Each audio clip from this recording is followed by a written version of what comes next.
Hi guys, and welcome back to the Video Game with Powers. I'm Jake, and today we are going to be starting a brand new series here on our channel called Learn and Play. You might have seen a couple videos with that tagline on some of our channels, but we really wanted to take some of that content and make it into something consistent. So we've decided to come up with our Learn and Play series, which basically, guys, we are going to teach you how to play the board games in our collection or board games that come to us. Just another fancy way to say how to play the game so you can learn the game and play with us if you would like. The very first game we're going to be doing in this series, guys, is going to be Rivals, the deck building battle royale game coming to you from Unkind Games. Rivals is a board game for 2 to 6 players, right around 40 to 120 minutes per playthrough, and ages 14 plus. All right, guys, let's go ahead and jump down to the table and learn how to play this game together. All right, guys, we are down here at the table where we have everything set up for what would be a standard playthrough of Rivals, the deck building battle royale game. Now, I do want to note before I dive into this playthrough that this is the Legends edition of the game here. So the Legend editions is going to come with the play mat. Our map tiles are all acrylic tiles, and then all of our cards are sleeved. I do also want to note that there are 2 modes to this game. We have the standard 3 to 6 player mode, and then you have the 2-player mode called the drone mode. All right, I will not be covering the drone mode in today's video. I will just be covering the standard 3 to 6 player mode. Let's go ahead and jump right in, guys, and learn how to play this one. So Rivals, the deck building battle royale game. What is this all about? Well, it is exactly what it says. It's going to be a game about deck building. This is going to be a battle royale style game where as the game goes along, this map is going to be shrinking. You guys are going to be getting closer together, and you are going to be try and be the last one standing. Now, there's actually 2 ways to win this game. I just mentioned the first one, to be the last one standing on the board and eliminate all the other players. The second way to win the game is by gaining 5 rival points. All right, so there's a couple ways you can gain rival points. The first one is anytime you eliminate a player and reduce their health down to 0, you will generate 2 rival points. The next way to gain a rival point is to negotiate with a sponsor. So sponsors are going to be these blue tokens that'll be placed out and generate all over the map throughout the course of the game. And if you have the required resources, you can go there, negotiate with them to gain 1 rival point. And the last way to gain a rival point is to spend 10 identical resources. So there's 2 main resources in the game. We have resin and we have crystals right here. So spend 10 crystals or spend 10 resin in order to generate 1 rival point. And again, your goal is to get to 5. So either 5 rival points or be the last person standing on the board, and you are the victor. All right, so let's talk about the Ashaks briefly. So when you're ready to start the game, you will select a Ashak, and your Ashak is gonna come with their own personal player board, and this is kind of gonna be the full setup of what an Ashak board will look like when you are ready to go. So in the top left-hand corner right here, you are going to have a health track. Everybody starts with 20 health. You'll denote this by this gold cube. You're gonna have a ultimate meter, all right? This is gonna start at 0, and as you deal damage to the other Ashaks, you will be able to move this up to be able to use your ultimate, all right? And each Ashak is gonna have their own specific ultimate card, all right? As part of the setup here, you are going to deal out some guild cards, and you are going to select what guild you'd like to be a part of. So Jean in this example is with the Negotiators Guild. So when you consult the interface, install 1 extra card. So that's what he can do. Use that and then flip it over. It'll become exhausted, and then at the end of the round, he can get that back. Each Ashak is going to have 2 shields, so you'll be able to deploy these shields out on the map to help prevent damage and block line of sight. And then of course, each Ashak is going to have their own starting deck. Now within this starting deck, just like with any battle royale games, you are going to have some basic cards. So 3 blasters, and you will have 2 Psy waves, let me get these here, are going to be your basic generic cards. And then each Ashak is going to have either 2 or 3 of their own personal cards that are strictly related to them. So you can see Jean has 2 cards right here. He can create a shield for free. Look at that. So that is going to be your starting deck. You'll give that a nice shuffle, and then you guys will be ready to go. And so that's what your player board is going to look like. Let's go ahead and talk about the different turns, the phases, and how the game and mechanics are actually going to play. So when you guys are ready to dive in, you are going to have this start player token. You're going to hand it to the first player. The first player is going to take their turn. On your turn, you are going to spend 2 action points, or you have 2 action points to spend. There's a couple different actions that you can take, and so some of these actions will cost you 0, some of these actions will cost you 1, some actions will cost you 2. All right. Whenever that player has spent their 2 action points, play will pass around the table until it gets back to the start player. At that point in time, that start player is going to flip this token over onto the 2 side, and then he is going to take another turn using his 2 action points, and it's going to go all the way back around the table, back to the start player, at which that point in time, we are going to go to the end of the round. So basically, you guys are going to be able to spend 4 action points total. It's going to be broken up into two segments of you spending 2 action points. So you're technically going to be able to take 2 turns within 1 round. So let's go ahead and talk about some of the different actions that you can take. I will go ahead and start with the free actions first, and then move into the actions that cost these particular action points. So the very first action you can do for free is the scout action, okay? And let's say here that are actually, and these 2 tiles should actually be flipped down at the start of the game. I just realized when I was setting them up, I did not have the correct setup. So just note that in the start of the game, these 2 tiles will be flipped down. This one would be face up. This is a perfect example to take a look at this scout action though. Let's say Jean was right here. When you choose to scout, you will scout any of the unrevealed tiles that you are next to. So he is right here. There is 1 unrevealed tile in front of him, so he can go ahead and flip this over, and that now becomes revealed, and that is his scout action. If you are ever next to more than 1, so let me flip these 2 back over, and something like this. So let's say in this scenario, Jean is right here and he wants to scout. He can flip both of these tiles over like you saw in the example or you saw just a moment ago. Or if he wants to only flip 1 over, you are able to do that as well. But that is the scout action. So you will flip over any unrevealed tiles that your character is adjacent to. Okay, the next free action we have is spending resources, all right? So you're able to spend these crystals and these resin for a bunch of, or different numerous things, all right? The first one is you can kind of cull your deck. So you are gonna spend 2 crystals.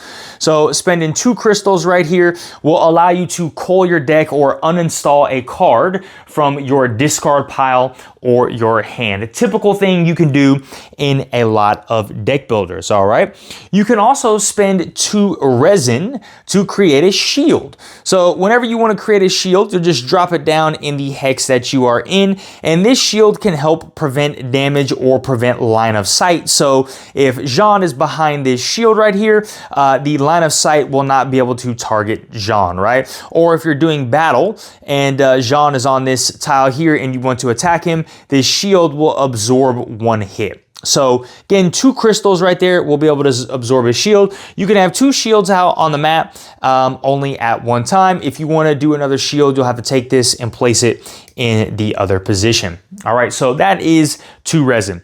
You could spend 5 crystals or 5 crystals, I'm sorry, or 5 resin to install a schema, all right? So this is perfect time to look over at this side of the screen here. So you're gonna have 2 decks to kind of help you deck build and improve your character. The first one are these schema cards. So these are cards that are gonna have passive bonuses or effects that you will install right here. So when you're ready to install that card, you will place it right there and you can use these bonuses. So this one says consult 2 cards from the top of the interface and install 1. So you'd flip that over, use it, and now you have access to that ability.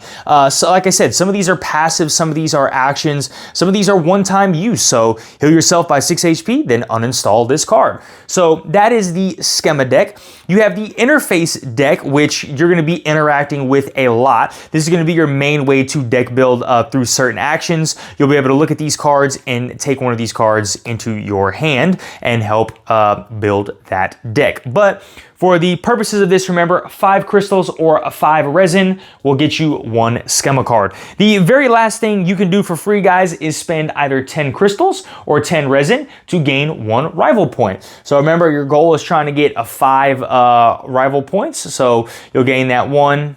And when you get to 5, you are the winner. So those are all of the different free actions that you guys are able to take on your turn. We are scouting, and then you are spending these resources that you have available to do a bunch of different things. All right, let's talk about the actions that are going to cost action points. The very first one is going to be move. So you spend 1 action point, you can move up to 2 hexes. So 1, 2, 1, 2, 1, 2, 1, 2, right? Very simple and easy. You will not be allowed to move onto a unrevealed tile. If you want to move onto that unrevealed tile, you would have to stop here. My movement ends. I would have to scout, reveal that tile, and then spend an action point to continue my movement. So essentially, you'd have to spend your 2 action points to move this entire turn, all right? If you move on a lake tile, your movement stops immediately and you lose 2 action points. So super simple, super easy. That is our move action.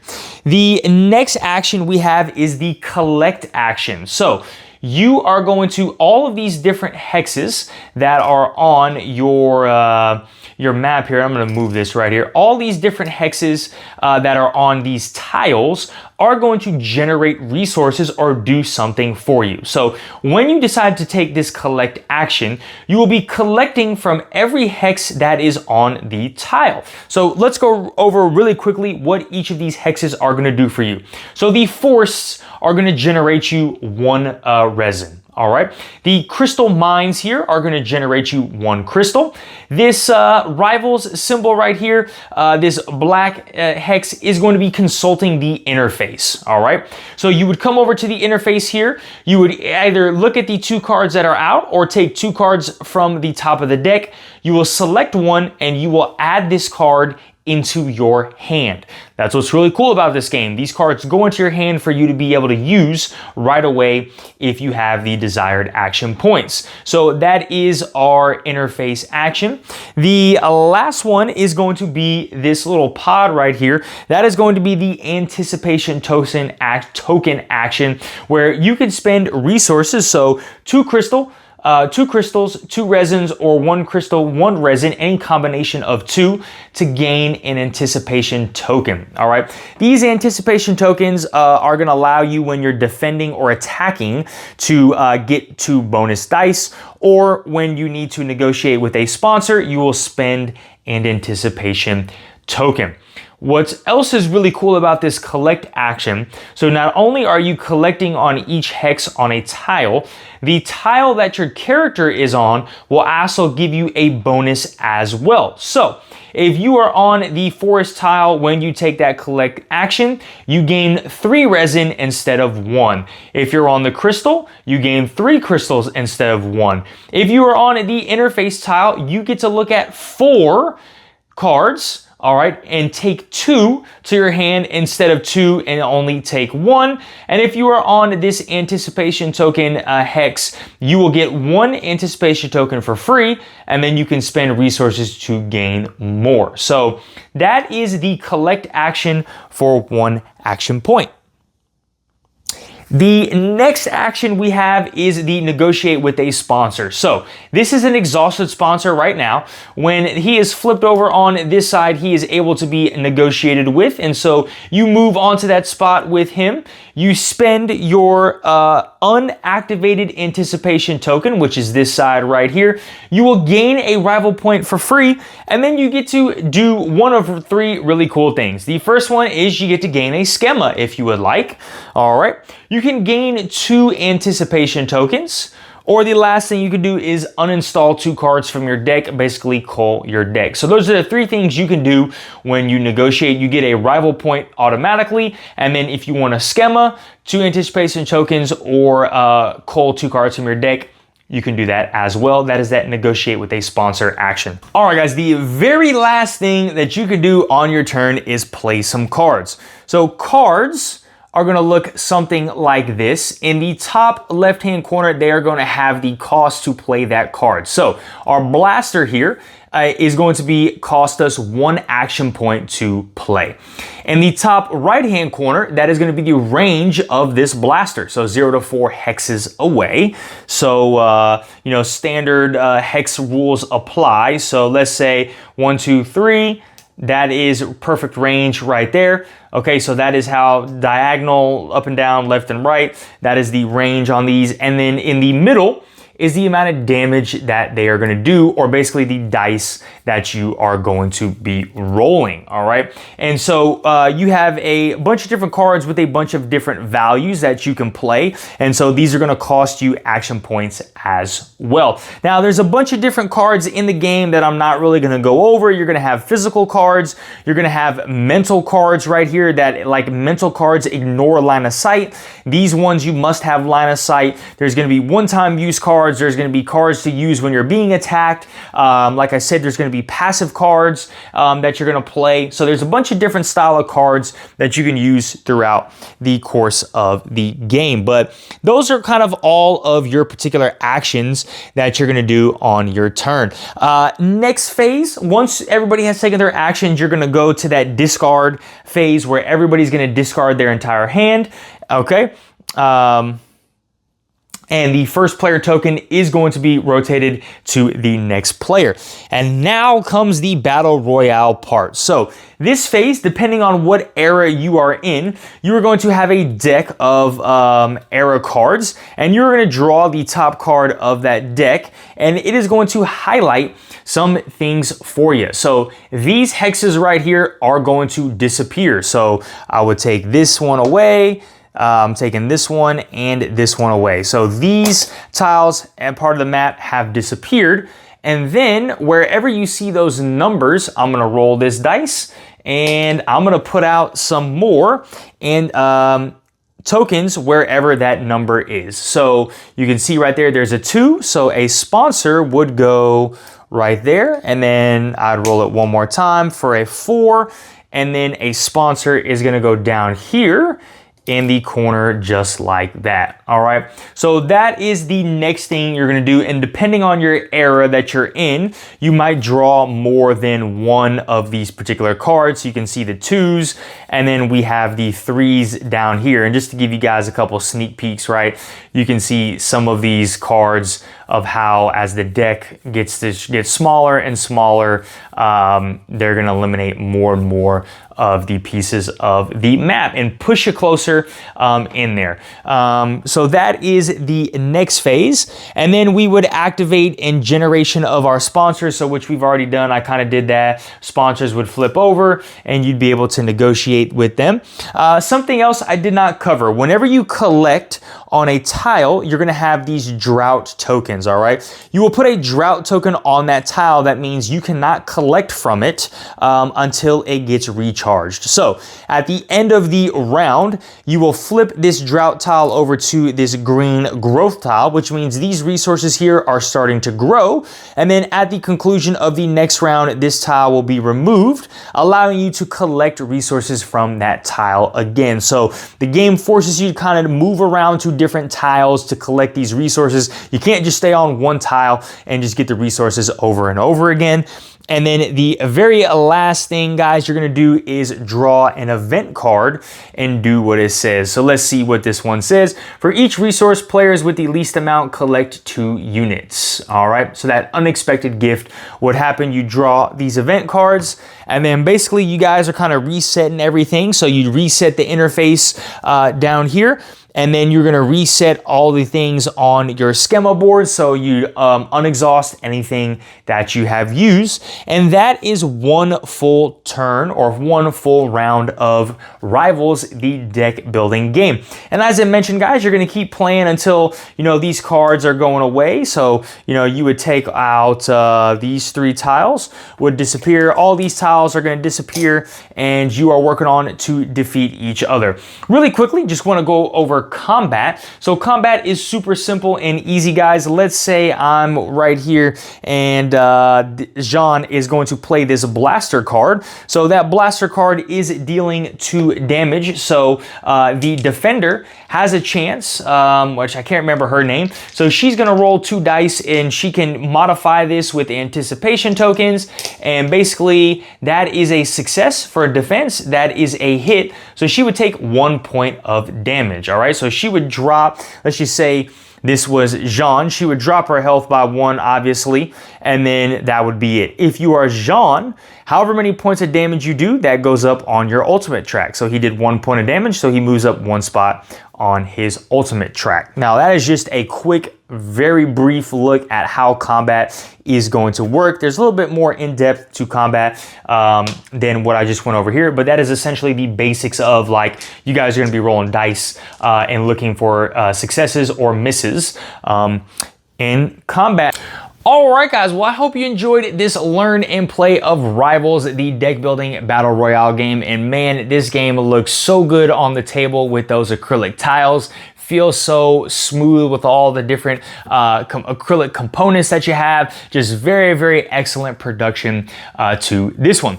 If you guys enjoyed this content, smash that like button, hit that notification bell. Drop down in the comments below, what do you guys think about Rivals? Have you played it? Have you even heard of it? Did you like this learn and play video? Let me know so I can keep providing you guys with more content that you might want. Last but not least, if you are not subscribed to our channel, please go ahead and subscribe so we can keep bringing you some more awesome content. All right, guys, y'all have a great one. Bye.